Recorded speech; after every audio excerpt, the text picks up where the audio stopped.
Welcome, everyone, to today's webinar. My name is Jeremy Smith, and I'm with GrantStation's online education team.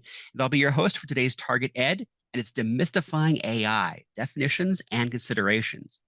Our presenter for today, as I mentioned, is Alice Ruhnke, and she is the president here at GrantStation. But without any further ado, let me hand it over right now to Alice Ruhnke. Wonderful. Well, thank you, Jeremy, and thank you all for being here. I think that probably similar to you, when all of this AI stuff kind of came out and we started hearing about things, my first thought was a little bit of fear of the unknown and what is this? My second thought was, this is something really cool for the kids. And, I don't really have to learn any of this. This isn't something that's going to impact my life very much. Um, and from that perspective, then I started getting a little more serious about it, playing with more of the tools and learning those tools and what impact they can have as grant professionals. And so that's where this entire series has come from us really testing the systems, using the systems, seeing what we feel is the practical implications of what can work and what doesn't, at least at this point, work with respect to writing grant proposals and using artificial intelligence. So what today is our first step, and it's really just looking at some of the definitions and the concepts and the pros and the cons and those kinds of things. And then the rest of the series, as I'll show you, are different applications of how we can use these different systems to help us in our grant writing world, in our fundraising development, in just our overall development of our nonprofit organization. So one of the things, this is Alice Ruhnke talking, one of the things that I really think, about AI is that it's really a collaborative tool that we can use. It's not the end. I don't think it's going to take over the world and all those kinds of things. But I do feel like it's a tool that can help us do our work more effectively. And that's where, this entire series has come from. So we're going to talk a little bit about kind of like how we're already interacting with AI, if we know it or not. And then talk about those specific, strengths of using it and where we really want to avoid, using it and we're going to focus a little bit more in our grant proposals and that sort of development work. And then there are a number of different tools that you can use. We have a couple that we have used and can kind of speak to. There's other ones out there, so I'm not, picking that there's only a few, but there's a few that we have used that we feel are pretty trusted tools that we like to use, and we'll kind of show you some of that. And then we'll have question and answers, and I'm sure there'll be a lot of those. So just like Jeremy said, dump those in the Q&A as we're going along, and we'll get to those at the end. So just to kind of start out with looking at some definitions, artificial intelligence is the broadest category of all of these intelligent systems that we're talking about. And from that, huge category of artificial intelligence, machine learning is a subset of that, of using all of this information in these intelligent systems, and pulling it down to learn from the information that is collected. And so with machine learning, what is going on is a tremendous amount of data is being put into these systems. And then with machine learning, the machine is starting to learn patterns from the data of, what is consistent and how, language is used and how, beyond language, how numbers are used and concepts are used.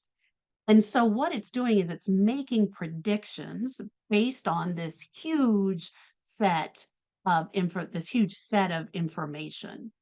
So one of the things that is, pretty interesting with like this machine learning type situation is you could type into a chat, box and say, 1 + 1 = what? And probably the system's gonna come up and say 2 because they've seen 1 plus 1 equals 2 so many times that it's gonna predict that 2 is the answer. Now, it's not like a calculator that if you typed in what's 12,762 times 389,000,000, it's not gonna give an answer because it hasn't seen that before enough times to make that prediction, okay? So it's really taking information and kind of making predictions based off how that information flows. So moving from that machine learning to another subset, and that's where we're getting into what's called deep learning. So that's a subset of machine learning that's trying to, kind of mimic the human brain, and take data, that data that was, collected, take those predictions and start to make more complex patterns out of it. So almost trying to think through the data instead of just spitting out what it's already seen or heard, but making its own connections. Okay. And then finally, from there, the large language models, which is probably what you're the most familiar with, it's what I'm most familiar with when we're talking about AI, is really around language. Taking language and doing that deep learning around language related tasks and providing information back to us. So that's where things like ChatGPT comes in. It's a large language model type, filtered, all the way down. So we'll talk a little bit more. This isn't like all how to use ChatGPT, but talk about where we can use it and how we can use it and those kinds of things around language models. So let's take a look at some of this machine learning, if you will, and deep learning kind of in action. And one example is from a site that unfortunately I love to go to for some reason. I'm always looking for houses, even though I don't need one. But Zillow, you've maybe been on Zillow before, and you can see here just an example of a home, and they have an asking price here. And they have different categories, of information, different subsets of data. So Zillow has looked at, the number of bedrooms in a home and how many baths and how big the house is, where it's located and what its, geographic area is and what the information is about housing prices around that geographic area, looking at other facts and figures like when was the house built and is it a single family residence or a commercial residence or a commercial building or different data that comes from that. And basically what Zillow is doing is taking all of those data sets and then coming and showing you information on like what, or I guess Zestimate would be the one doing this, taking all of those data sets and then saying, okay, based on a 4-bedroom, 2-bath house that's 1,800 square feet in this particular uh, zip code with a house built in 1969, and it's saying it's taking all that information, kind of crunching all that data, if you will, and saying, this is kind of the estimate of what the house would be worth. Now, this is just a machine learning type thing, right? So this particular house, is listed at 699. This can be an amount that you can maybe start with if you're looking to buy things, but maybe this particular neighborhood is a really great subdivision, where you can charge more for that house just because of the subdivision and, what amenities are in that subdivision and this and that and the other thing. And so, it doesn't mean that just because, it crunched that number at 675 that that's the value of the house, but then knowing what you also know about the location and the area and our own humanness, right? The house might be worth more money, that kind of thing. So at first what it's doing is just taking the numbers and taking the data sets and crunching it. It doesn't mean that it's true. It doesn't mean that the house is only valued at 675. It just is saying, based on all of these data points, this is what we're estimating the house value to be at. Now it could sell for, $750,000, that kind of thing. But based on these data points, that's what it's saying the value is based on crunching those numbers, if you will.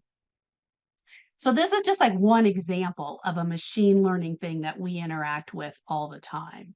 Or maybe you don't, I do. But some of the other ones that you probably are interacting with a lot and using that AI are things like your recommendation engines, like your Netflix and your Spotify's and your Amazons. And those recommendation engines are taking information, looking at large amounts of data, and then making recommendations back to you.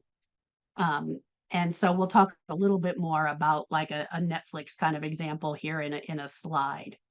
Another way that, I don't know if you're using AI or if it's using you, right? But with your email spam filters, right? So, the filters have put information in there about types of emails. If somebody is mailing to mass emailing, it might automatically connect that as spam just based on, the information put in there. And sometimes it might be the location. If there's a lot of information coming from another country, they might automatically connect that as spam. Just taking those things that historically have been spam, and then it kind of goes through that filter based on those recommendations. Another example is like predictive text. When you're in your Word document and you type in "have a great," and it says "day," right? Because it has seen so many times that type, that phrase put out together that it's automatically assuming the next word is going to be "day," right? But you're the human, what you really wanted to write was "have a great day," right? So, like, it doesn't mean that it's correct. It just is saying, I've seen this so many times. This is what I think is going to come next, right? Just based on those predictive models.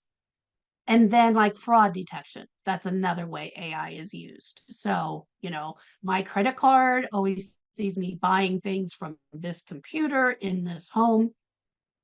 One time I was at the airport, I bought something. I flew to Chicago. I get out in Chicago. I go to buy myself a cup of coffee. My credit card was declined because, an hour before I wasn't in Chicago. And so it was like using this information. Hey, you don't usually do this. This is not data that usually is coming from you, right? So then I had to call and say, no, I really am in Chicago. Give me my cup of coffee. So these are ways that these big systems are looking at data and then making predictions based on that data. Kind of looking, to drill down on like a Netflix kind of idea. Netflix is looking at your user data. It's looking at your viewing data.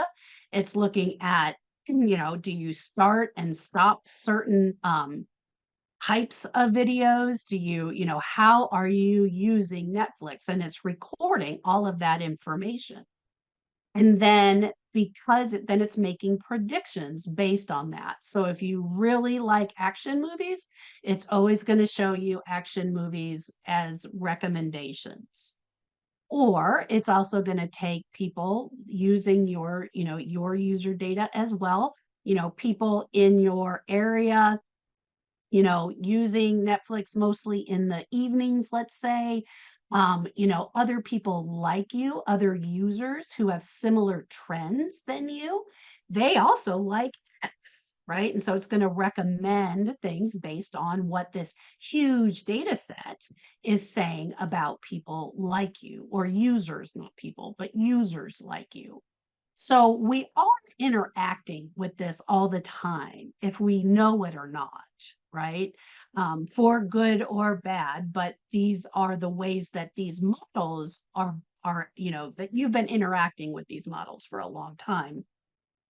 And so again, just to kind of, remind us what these systems are doing, are taking massive amounts of data, looking at the patterns, and then based on the patterns, making predictions for you and your, if it's your internet viewing, your, whatever it is that you're kind of using, your home buying, your whatever topic it is that you're using the system with.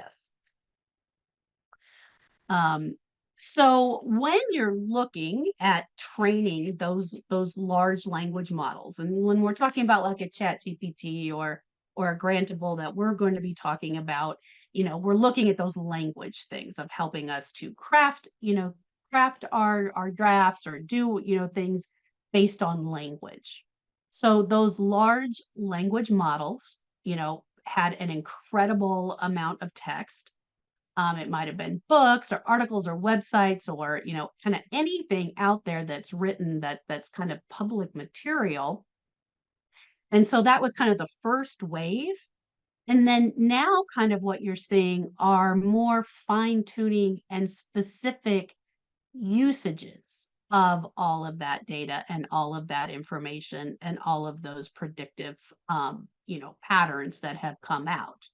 So you're gonna see, I'm gonna show you some different places you can go, but there's, different AI tools for, just specifically for fundraising or specifically for developing websites or specifically for grant writing or specifically for, just about anything you want to do, making recipes, planning your vacations, all those kinds of things. There's fine-tuned usages that you can use around these large language models. And again, we'll talk, about some of these and where you can go find some additional information on that.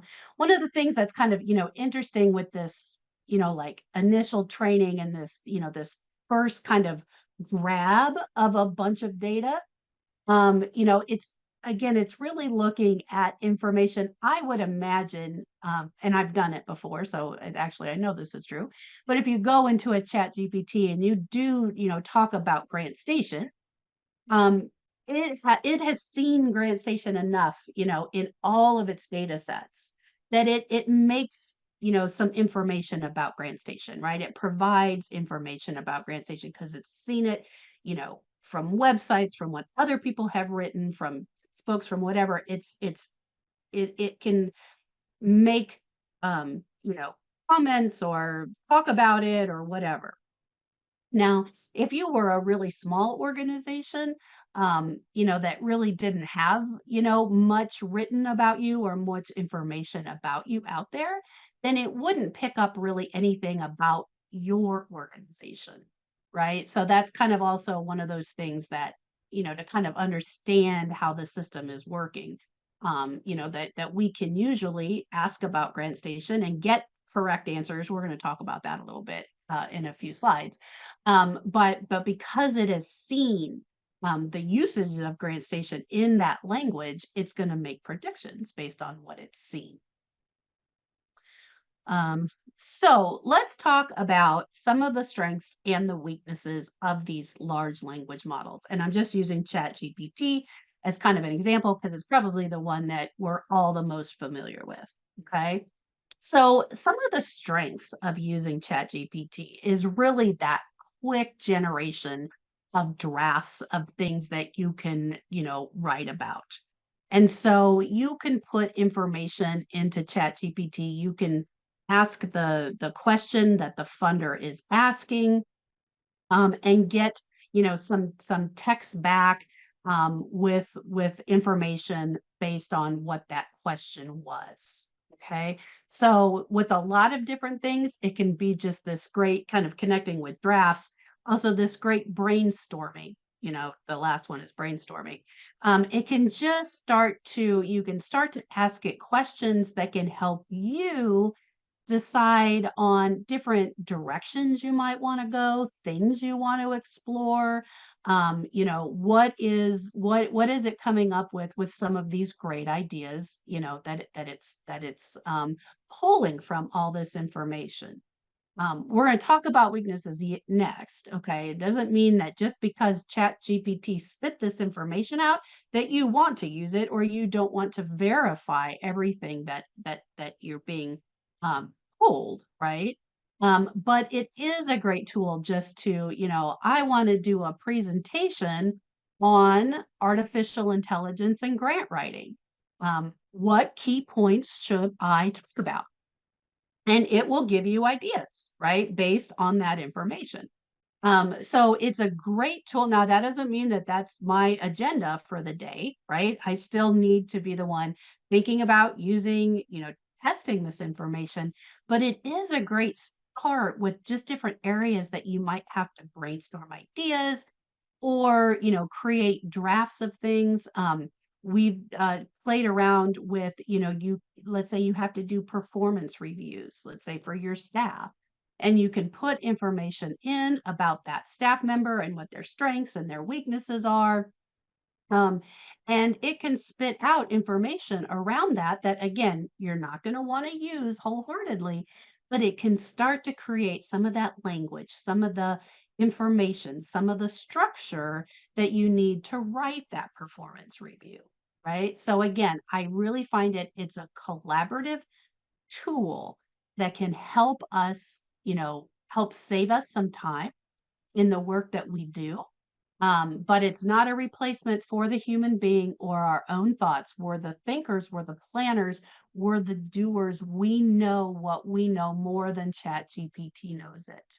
Okay. So let's never forget that, or that it's a tool that we can work with back and forth, but it's not the answer to just write me a grant on a STEM program.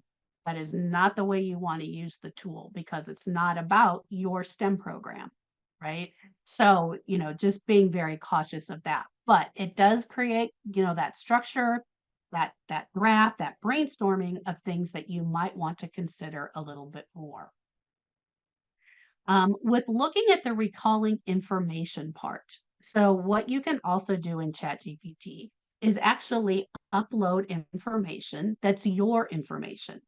I'm going to talk about a specific grant writing tool from an organization called Grantable, where it is an AI for grant writing, but you are putting your previously written applications into this, and then the system is using your information to summarize and, give you additional information, right? So you can like teach it your own stuff, right? So like you could almost just type in like to Chat GPT or to Grendel, learn these next, 5 pages, and then you could start to ask it questions, so based on what I've already told you, now tell me the strengths of my program or something like that. You could type in all this information about your program and then say, tell me the strengths of my program, which then you can use that information to really make your background section stronger, right? Because it's taking your own information, it's recalling your stuff and spitting out information to tell you what those, whatever questions you're asking it. And then just with its language knowledge, it is, for those of you or us, that might have a hard time just writing, just the kind of the act of writing and writing a compelling narrative and those kinds of things. It does have a great ability to help you edit, help you make things more compelling, make things grammatically correct and coherent. So kind of taking, let's say you took and you wrote a need section about the need in your community for, let's say, a homeless shelter. It can then take what you could put your information in, tell it to learn it, and then say, write this in a more compelling way. Or one of the things that I find that we in the grant writing world come up a lot is like, oh, you can only write it in 2,000 characters, right? So like take this 5,000 character thing and narrow it down to 1,000 characters or whatever it is that I need. And it can take all of that information, kind of take the salient points out of scope. Um, so there's a lot of, great things. And then we're going to be doing like, how can we use it for grant writing? How can we use it for evaluation? Just the different components of how we can use this and how it can really help us to just write the best proposal possible. Okay, now I'm going to go to some of the weaknesses, right? So, like I said earlier, you know your organization, you have the human touch, you know the stories, you know the connections and the emotions that go around with the work you do. And ChatGPT is not going to know that. Right. So when we're writing, we always want to have those, kind of stories about participants or little, anecdotes about what's going on in the community and what the community is like and those kinds of things. So it isn't going to provide that those personal experiences, that human touch, that emotion that we as human beings can put into our proposals better than GPT can, right? Because it might make up an emotion, but it can't, it's not going to probably be the right one. It also does provide inaccurate information, or kind of what they kind of call hallucinates information. So if it can't find, a pattern and a connection, it's going to kind of make up an answer and put it in there. And that's again why I think it's a collaborative effort that we're collaborating with ChatGPT to write the best application that we can. And so, when it comes to any sort of like writing a needs section, any sort of statistics, anything around data and information, you do not want to use ChatGPT. It comes unreferenced. It can make up information, data, numbers, all those kinds of things just to make the story complete. So, you don't want to, I've said it earlier, but you don't just want to say, write me, an application about the need for a homeless shelter, right? You still want to do that research yourself to talk about your community, use real life data that you can go access and that kind of thing, but do not, rely on Chat GPT for your data. And then also just always verify, if you've gotten some ideas, a really interesting thing that we've been doing when we were in that kind of trial stage or play around stage, we would take things that we knew a lot about and we would say, okay, compare this concept and this concept, right? Where we knew both of those concepts. And then, and tell me the similarities, right? And so we would read it. We'd be like, well, yeah, that is a lot, that is actually pretty accurate. They were very accurate with that. But if I was taking two concepts that I knew nothing about, I would always go back then and verify that information that that is actually true. That sort of thing. I wouldn't, just count on that. It can hallucinate, and you definitely don't want to just count on it. And then another kind of thing with some of the free, like with ChatGPT, especially the free versions, we'll talk a little bit about that. Nothing wrong with using the free version, but if you're getting into a more robust, kind of situation and using it, the free ones can be a little tedious, and we'll kind of talk about, kind of the pros and cons of using the free versus the ones that have a price to them. So again, my takeaway from this is it's a great tool. There's great uses. There's some not great uses. There's a relationship almost you want to build, if you will, with using Chat GPT. Some of the other things that we really have to think about. Okay, so I talked about how in those large language models and well, that was all the way down, but in the machine learning, it was taking vast amounts of text, right? And then it's looking at the patterns and making predictions. Well, if the vast amount of text is biased, which it probably is, right? Then the predictions are going to be biased, right? So if most of the information that it's pulling from is talking about how women are nurses instead of, women being doctors or males being nurses, if that's the bias inherent in the system, then that's what it's going to pull back out at you, right? I mean, that's what it's going to provide to you. So biased information is part of it. And so that's again where you have to have that relationship of really analyzing the information before you use it, to really make sure that you're, um, using it ethically.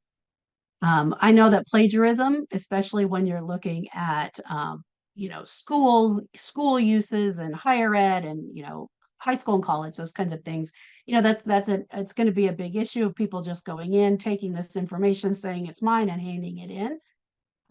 Again, even with your grant development, that you want to always, use that. If you're the planner, you're putting your information in, it's spitting back some information that you can use or discard, and then using that information, to enhance your application.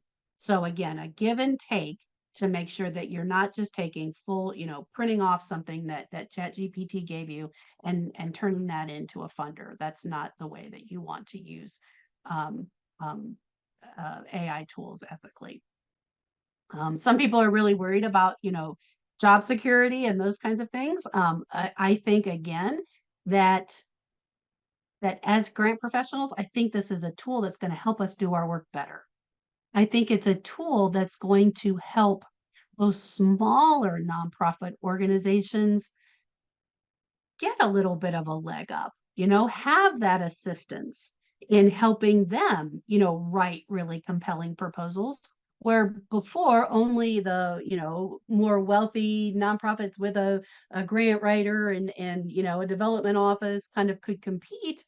I think that actually, this is going to help us level the playing field a little bit more because even then, the smaller nonprofits without that development office is going to be able to compete as well. So I think it's a big job security issue. There's enough work to do, I think, for all of us in the nonprofit kind of field. Do I worry about it with skills erosion with children coming up and growing up? Maybe, but that's like my just Alice Ruhnke's guess a little bit, down the road. But do I think that we still have a really important role in developing our proposals and our programs and this and that? I think it's still the human element that is doing that. It's our relationships that we're building as professionals. It's our planning and our work that's going in. Now, ChatGPT can help us do it more, do it quicker, sometimes and that kind of thing. But it's not going to take away from what we already know on the ground. Concern from funders. I haven't heard a lot of concern from funders yet. Not that may come up. My biggest concern from funders that I have heard is just in those data sets of people using it and thinking that data that they pulled out of ChatGPT was accurate when in fact it's not. It can just make it up, it can hallucinate, it doesn't source the data. So you're just throwing out statistics without any connection. So that's the concern that I've heard so far. So we'll kind of see where that goes. We talked a little bit about that accuracy. Does it hallucinate? Yes. So do you have to verify? Yes.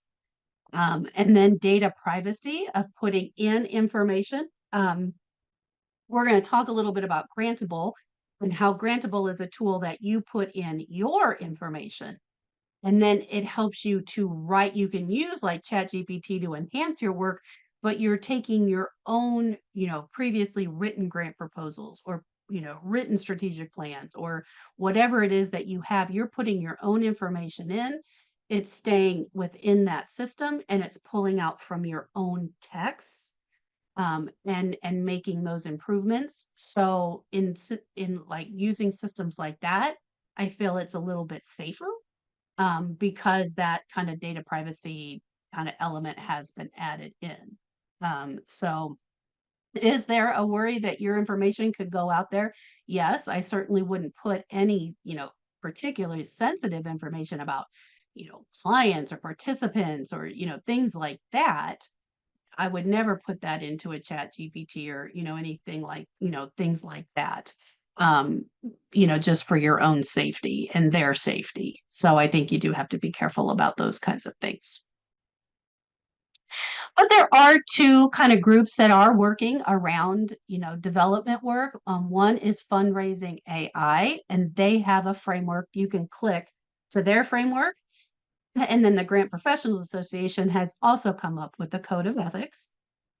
This here on this left-hand side, this list from privacy and security down to sustainability is the framework for the fundraising.ai group, which is just a collaborative group of people from, the techie side to the fundraising side to the development side, all those people collaborating together to create the framework so that we are using the tools responsibly.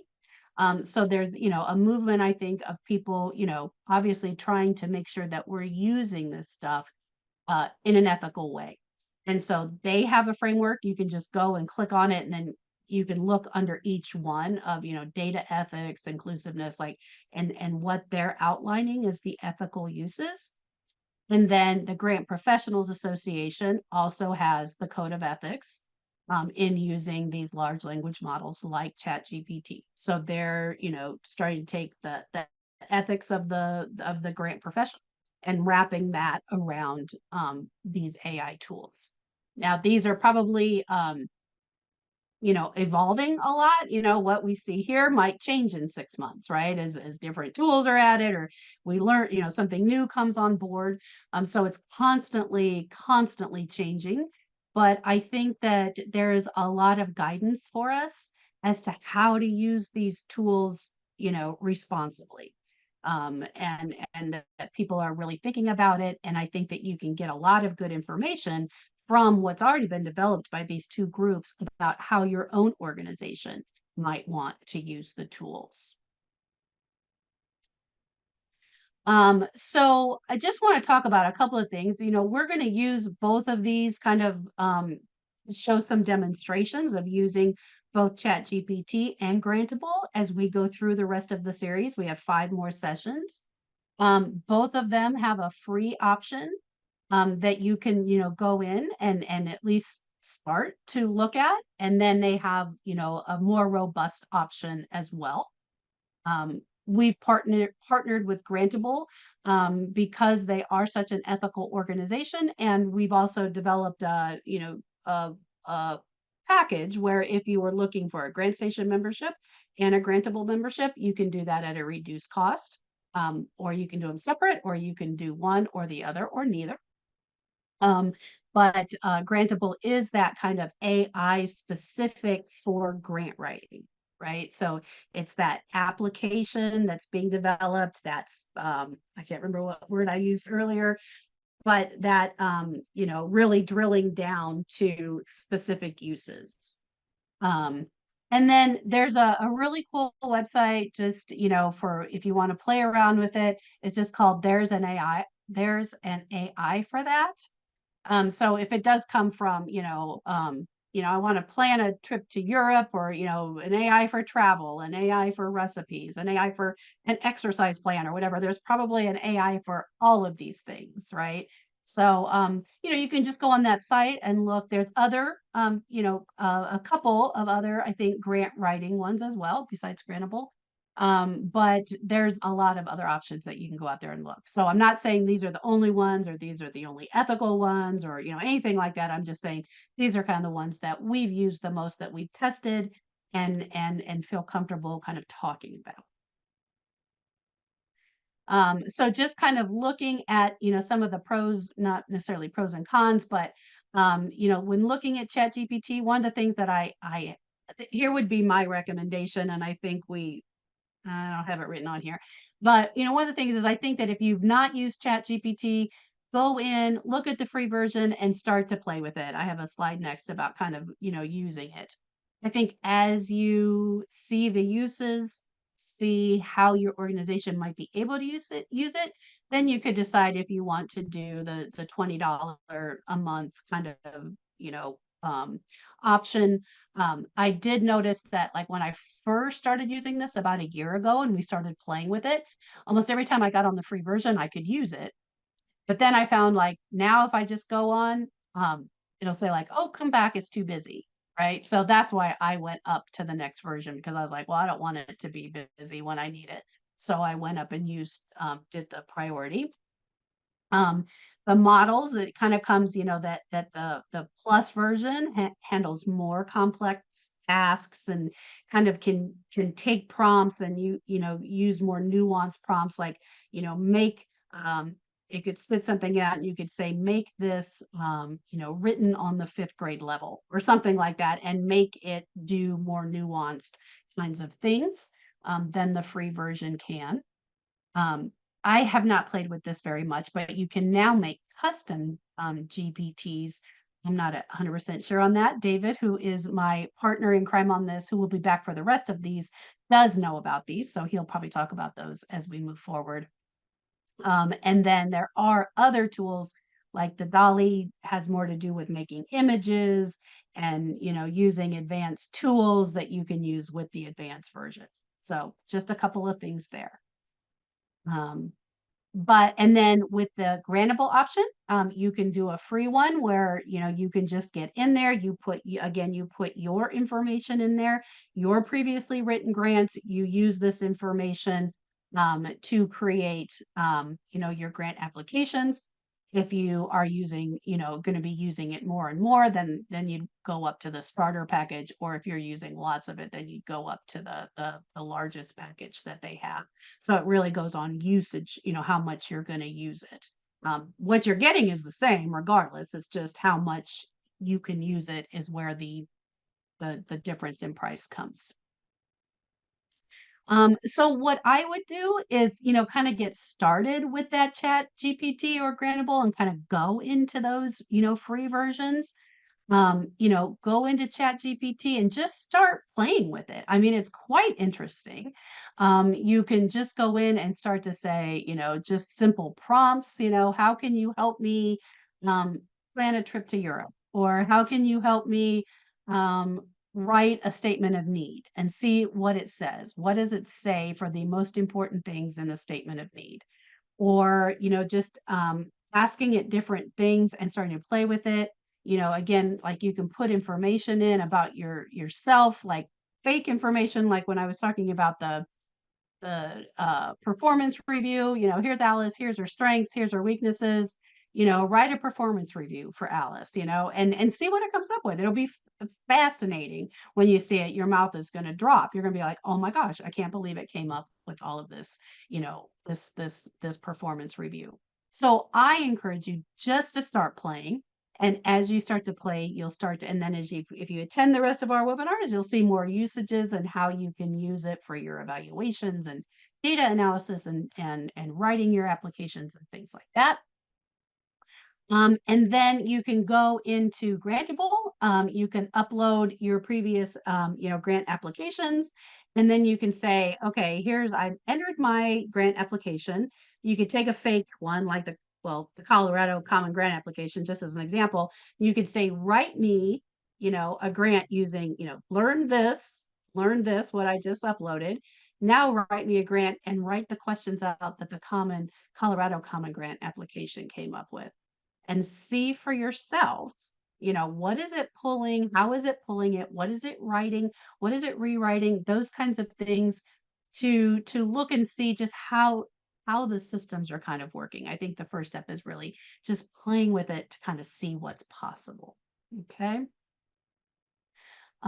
So those are different ways that I would get started. Again, what we're going to do is, every 2 weeks might be, yeah, I think it's about every 2 weeks. We're going to look at different ways in the proposals that you can use your grants, different ways to use AI for evaluation and how you can like enter data and information and have it really analyze large amounts of text and give you information back. Using it as an editing tool to help you create the best proposal, using it as a grant reviewing tool and kind of asking AI to wear a grant reviewer hat and getting that review before you submit the application so you can improve it. And then just other ways that you can use it for just general development work in a nonprofit organization. So we're going to really drill down on the specific uses coming up for the rest of this quarter, which is really exciting. And so now I know I've taken up a lot more of my time. I thought it was a little bit more, a lot more than I should have. So, but I'm happy to stick around and answer any questions that you guys have. And just a quick reminder, if you do have to go right away, that's totally fine. You'll be receiving a full recording of everything we covered today. So now is a Yep. great time to go ahead and tackle questions. Go ahead and put them into the Q&A section. I'll be happy to answer them, ask them to Alice specifically. Chat, I may not be able to catch up. There's been so much good information in the chat, though. I specifically want to call out, and I don't do this all the time, but you had some excellent, excellent comments in there and information about AI and large language models, along with some links in there. So thank you for sharing those. Those were very helpful. Lots of great information in there. So Right. a couple questions came up Yep. specifically. One that I wanted to make sure that we do cover, and this came up pretty Yep. early on. Um, Yep. will will AI adapt to your personal writing style? Yes, it will actually, Robert. So, I was just talking with a fellow that I'm kind of co-presenting with at a different conference next month, and he said he loaded up his book and he loaded up all these blogs that he wrote, and it now talks like him. Like his chat GPT, he's a really animated, like dynamic speaker. And it's like he said, it even puts exclamation points where I talk with exclamation points, right? Like, so it's like learn my style, and you can tell it to, and load up your own information and say, learn my writing style, and it will do that, which is really cool. So there are some sites, this is a question from Jax, that claim to be able to detect when language is AI generated versus being written by a person. What Yeah. experience have you and David ran into with as far as how accurate are these sort of gatekeepers, I suppose, at Yeah. detecting AI? I have played with that a little bit, Jax. I can't probably answer to the effect of how accurate are they, but I have, um, for example, used ChatGPT, and then I don't even know what site I've gone to. I've just went to like maybe AI detector or something like that, and then whatever probably was the first one that came up I used, and I would take my text and I'd plug it in there, and then I'd say and then it would say this is 60% generated by AI. And so, and so I played around with it a little bit. I could kind of tell, if I don't, again, I don't know how accurate it is. I can't answer that, but I would look at that and I'd go like, yeah, I can see that that's not my writing. That's not my style, right? And so it's kind of like I think some of the best ideas are to, find the information from ChatGPT, read the information that it's spitting out, set it aside and take some of the information, but again, not cut and paste because I think more people are starting to go, is that AI generated? And they're putting it in those little detectors and they're seeing that. So, I certainly wouldn't publish anything without running it through that if I was using ChatGPT, just because I don't want, you know, people to think that I'm using this as my only source. Um, so I do think you have to be careful and kind of use them and make your own judgments of where like, okay, but you said that was 60%, but really that was mine. And it just enhanced it in a certain few places. And I feel really confident, with what I'm submitting sort of situation. It's a good question from Robert. This is another common question with AI and one we should definitely answer. So Robert says, where does my writing then go? Does it go out to the public once I put it in to Chat GPT? I put my data in. Does everyone have it now? And so I think, Robert, I'm not a complete expert in this, but right now the machine learning and the data set is stopped at some point. Like, and I don't know when. I think it was 2001 is the latest data drop. You know So what I mean? 21, right? So yeah, 2021. Okay. 2021. Okay. So like, if you type something in today, it would be brand new information in there, right? Like it wouldn't even go anywhere.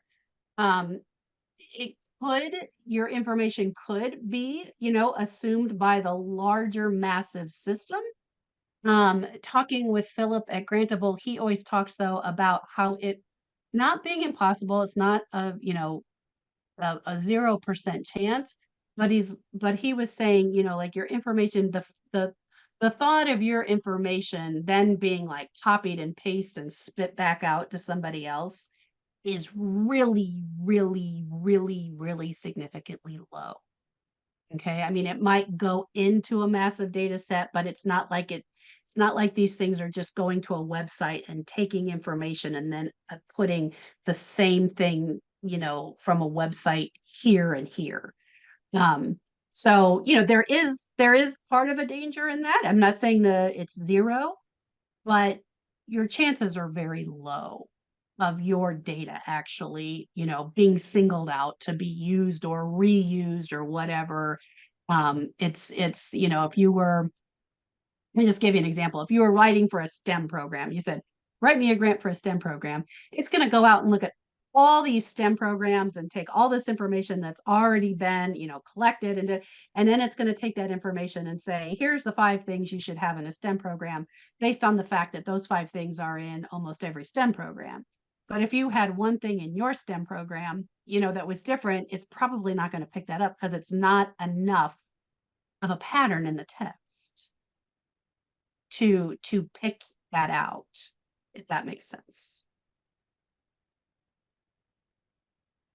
Did that make This sense, is a Jeremy? question that no, Okay. sorry, it does. I was just Okay. reading another question that just popped in, Yep. which is a good tie into this.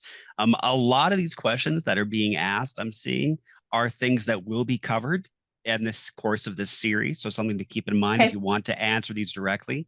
Yep. Not you, Alice. I just mean if people want answers to this directly, I encourage you to take the series, either the whole Yep. series or take individual courses. I'll put some links in the chat after I do this next question.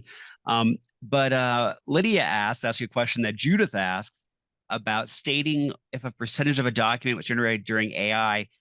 Is that recommended to say this grant has 50% AI generated content? Should you be submitting that information with your grants? Oh, uh, I don't think I would. I mean, like, so you can go in, like you can go into these AI, generator systems, right? And find out, I don't know at what percent you say, what percent you're comfortable with. I'd be looking at like, I mean, just me, and this is an Alice Ruhnke answer. But if it was over 30%, I'd be like, no, that's too much, right? Like it's kind of like also with like I've written manuals before, and I would go to art intellectual property like people when we were writing it.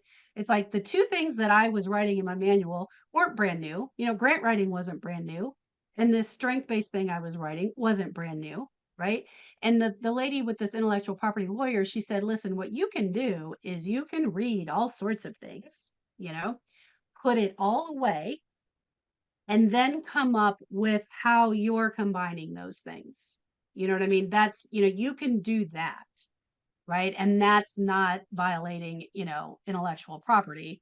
Um, you know, and so I think that that's kind of similar with what you kind of want to do with ChatGPT is just if it's too heavy, and you'll have to make your own decision as to what that number is. But if it's too heavy on it, then I think you want to modify it enough to make sure it has your own local flavor, to make sure it has your own voice, to make sure it's not just uh, what is mostly written out in the big giant universe of language, and make it more your own. And I mean, I think you're going to have to decide that number for yourself, probably. That makes the most sense. And Yeah. one last question I think I want to end on, and there were Yep. quite a few great questions here. And of course, we have a limited amount of time, so we can't always answer all of them.